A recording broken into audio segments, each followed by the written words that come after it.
The charmed ones. Something Wicca this way comes. The old house stood on a hill, its windows like watchful eyes. After years apart, the Hendricks sisters, Stevie, Madison, and Kelvin, were finally home again, though not for a happy reason. Their Supreme was gone, and the house felt empty without her. Stevie, the oldest, was a pretty, white witch with flowing blonde and gray hair. She felt the house's silence more than anyone. Madison, the middle sister, tried to make everything perfect. She was a beautiful dark witch with blonde hair, a nurturer who was always worrying, always caring. She put a vase of flowers on the table, trying to bring life back into the silent rooms. Kelvin, the youngest sister, was the practical one. A beautiful lavender witch with striking blonde hair, she didn't believe in fate or magic, only in what she could see and prove. She started unpacking boxes, organizing the chaos with a determined frown. And then there was Stevie, the oldest and most serene. But a strange energy buzzed through the house, pulling her, calling to her. The pull led her to a door she'd never been allowed to open. The attic. Driven by a feeling she couldn't explain, she found the old key and picked the lock. Dust motes danced in the single beam of light from the window, and there, in the center of the room, on a heavy wooden stand, was a book. It was huge, ancient, and covered in a strange symbol. She ran her fingers over the leather cover, the Book of Shadows. A warning was written on the first page, but Stevie felt a pull she couldn't deny, a sense of destiny. She read the words aloud, her voice calm and clear, filling the silence. Hear now the words of the witches, the secrets we convene. As the last word left her lips, a wind whipped through the sealed attic. Downstairs, the lights flickered, and the house seemed to hold its breath. Miles away, at her office, Kelvin was arguing with her boss. Frustrated, she wished he would just be quiet. Suddenly, a pepper shaker on the table shot across the room and shattered against the wall. She hadn't touched it. At the restaurant where she worked, Madison was feeling overwhelmed. A tray of glasses slipped from her hands. In a panic, she squeezed her eyes shut.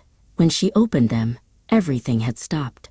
The falling glasses, the people, the ticking clock, all frozen in time. Back in the attic, Stevie touched the book again. An image flashed in her mind, sharp and terrifying. 2 teenagers on bicycles, a speeding car. It was a premonition, a glimpse of the future. That night, they gathered in the living room, scared and confused. The pepper shaker flew, Kelvin said, her voice shaking. Everything just stopped, whispered Madison. Stevie took a deep breath. I think it was me, she confessed. I went into the attic. I found a book of shadows, and I read a spell. Together, they turn the pages of the ancient book. They read of their ancestors, a long line of powerful witches. And they read of a prophecy, 3 sisters, the charmed ones, destined to be the most powerful good witches the world had ever known. The power of 3 will set you free, Madison read. They were bound together, their powers strongest when they were united. Their destiny was to protect the innocent. But their destiny came with a price. The book warned of evil beings who would hunt them, seeking to steal their power. What they didn't know was that evil was already close. Madison had been dating a man named Jeremy. He was charming and kind, and she thought she was falling for him. He arrived at the door that night with a smile and a bouquet of roses. But as he stepped across the threshold, his eyes turned to black pits. The roses in his hand withered to dust. You were so easy to find, he sneered, his voice a low growl. A dark energy, cold and sharp, filled the room. He was a warlock, and he had come for their power. Kelvin and Stevie rushed into the room. Get away from her, Kelvin yelled, thrusting her hand forward. A wave of telekinetic force slammed into Jeremy. but he absorbed it with a laugh, the energy crackling over his skin like black lightning. Madison screamed, her hands flying up. Time stuttered, the air growing thick and slow, but Jeremy pushed through it as if wading through water. "Your powers are new, unfocused," he mocked.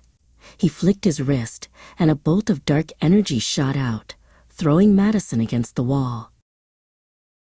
Stevie saw a flash of the future.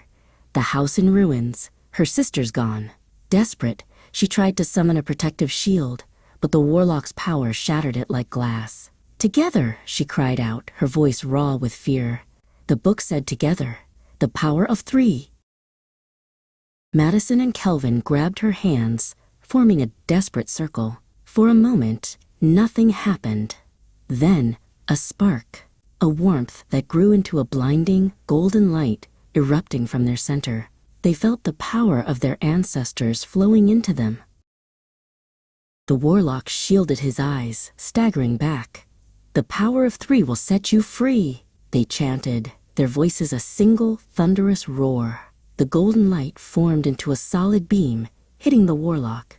He screamed in rage as his dark magic was unraveled and torn apart, dissolving into 1,000 shrieking shadows that faded into the walls.